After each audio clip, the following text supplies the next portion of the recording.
Was Jesus an alchemist?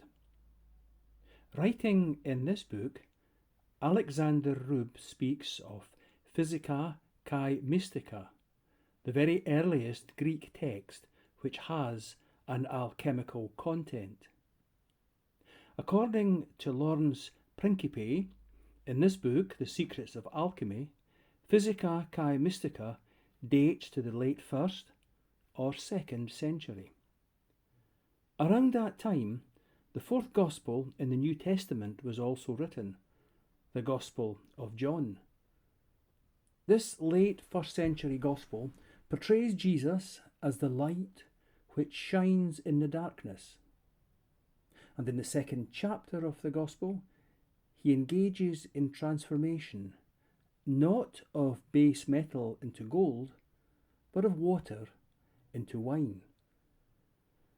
Jesus, his mother, and his disciples were guests at a wedding, but the wine ran out.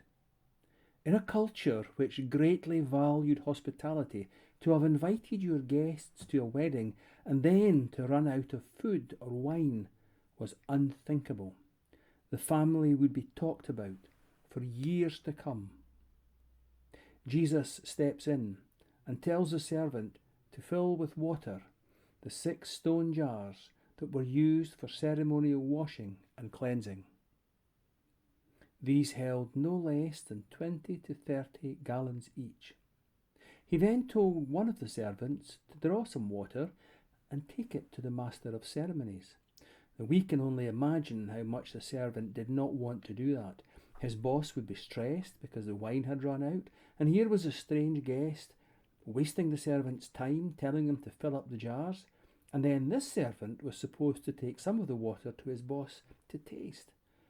But he does it. And the master of ceremonies ends up saying that while normal practice is to serve the best wine first, then bring out the rest once everyone has had a few, this family have kept the best to last. The family would be talked about for years to come, but for their generosity and the joy and celebration. Jungian analyst and Episcopal priest John Sansford wrote a commentary on the fourth Gospel which he entitled Mystical Christianity, a Psychological Commentary on the Gospel of John. His comments on this passage focus on the Jungian process of individuation. He says that this story serves as a reminder that dark and challenging as the process of individuation might be, or indeed dark and challenging as the 7 basic stages of alchemy from calcination to coagulation might be, there is also the joyful side. Not for nothing does John's Gospel tell us that the light shines in the darkness, and the darkness has never extinguished it.